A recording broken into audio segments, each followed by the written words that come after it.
નમસ્કાર, આપ જોઈ રહ્યા છો લખતર ન્યૂઝ અપડેટ ચેનલ। તમામ સમાચાર અને અપડેટ મેળવવા માટે ચેનલને સબસ્ક્રાઇબ કરો અને બેલ આઇકન પર ક્લિક કરો જેથી તમામ સમાચાર અને અપડેટ તમને મળી રહે। હાલ આપણે લખતર સ્ટેટ દ્વારા જે 3 તળાવ બનાવવામાં આવેલા હતા, મોતીસર તળાવ, કાદેસર તળાવ અને કપૂડી તળાવ, એ 3 તળાવ એટલા માટે બનાવેલા હતા કે એ વિસ્તારના લોકોને બીજે દૂર સુધી ન જવું પડે, તેમની સુવિધા સચવાય। પરંતુ જ્યારથી સ્વરાજ આવ્યું ત્યારથી જે રાજાશાહી વખતની કામગીરી હતી તેના પ્રત્યે સતત દુર્લક્ષ સેવામાં આવી રહ્યું તેવો એક પ્રયત્ન અને કામગીરી જોવા મળી રહી છે। આપણે હાલમાં જે કાદેસર તળાવ જોવા માટે થઈ અને લખતર સ્ટેટ દ્વારા જે કેનાલ બનાવવામાં આવેલી હતી કાચી, જેને ખાડિયા તરીકે પણ ઓળખવામાં આવે છે, તેની પાસે ઊભા છીએ। આ તળાવને, આ કેનાલને સાફ કરવા માટે થઈ અને ગત વર્ષે ગ્રામ પંચાયત દ્વારા વાણા રોડથી તાલુકા પંચાયત સુધીના 5 લાખ રૂપિયા, તાલુકા પંચાયતના નાણાંથી આ બાજુ સાફ કરવાના 5 લાખ રૂપિયા ઠરાવ કરીને કામ મંજૂર કરવામાં આવ્યું હતું, પણ કામ કરવામાં આવ્યું નથી, અથવા કામ કર્યું છે તો ઓનલાઈન પૈસા લઈ લીધા છે એ કોઈને ખબર નથી। ત્યારે આપણે જોઈ શકો છો કે આની અંદર, હું મારા સાથીને કહીશ કે તે દેખાડશે, આપ જોઈ શકો છો કે આની અંદર કેટલો બધો કચરો છે।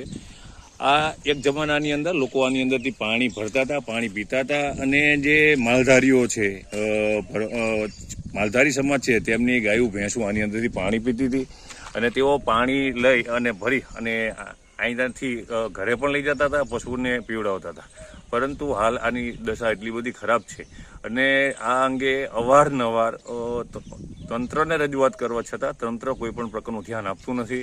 અહીં સામેની સાઈડની અંદર એક નાવા ધોવાના ઘાટ હતા, તેની અંદર ભરવાડ સમાજની મહિલાઓ, કોળી સમાજની મહિલાઓ, ઇવન જે લખતરનો પોશ એરિયા ગણાતો હતો, લક્ષ્મીપરા શેરી નંબર 1, 2, 3, 4 અને 5, આજની તારીખમાં પણ તેની જંત્રી લખતર ગામ કરતાં ઊંચી છે। તે વિસ્તારની મહિલાઓ પણ આ વિસ્તારની અંદર પાણી ભરવા આવતી હતી, અહીં કપડાં ધોવા આવતી હતી। આજે નથી અહીં કપડાં ધોઈ શકાય તેવું, નથી અહીં પાણી ભરી શકાય તેવું, અને આ જે જગ્યા છે તે સાવ કરનમ થઈ જાય છે। કોઈ પણ સત્તાધીશોનું ધ્યાન નથી અને જે 10 લાખ મંજૂર કરવામાં આવ્યા હતા તેના કામ કેમ નથી કરાવવામાં આવ્યું તેની પણ સમજણ નથી પડતી। કારણ કે છેલ્લા 2.5 વર્ષથી લખતર ગ્રામ પંચાયત દ્વારા જે કામ કરવામાં આવે છે તે તમામ કામની અંદર ભ્રષ્ટાચારની ફરિયાદો ઊભી થાય છે અને તેના કારણે કદાચ એમને એવું હોય કે કામ નહીં કરી અને પૈસા ઉપાડી લઈશું તો આની અંદર કોણ જોવાવાળું છે।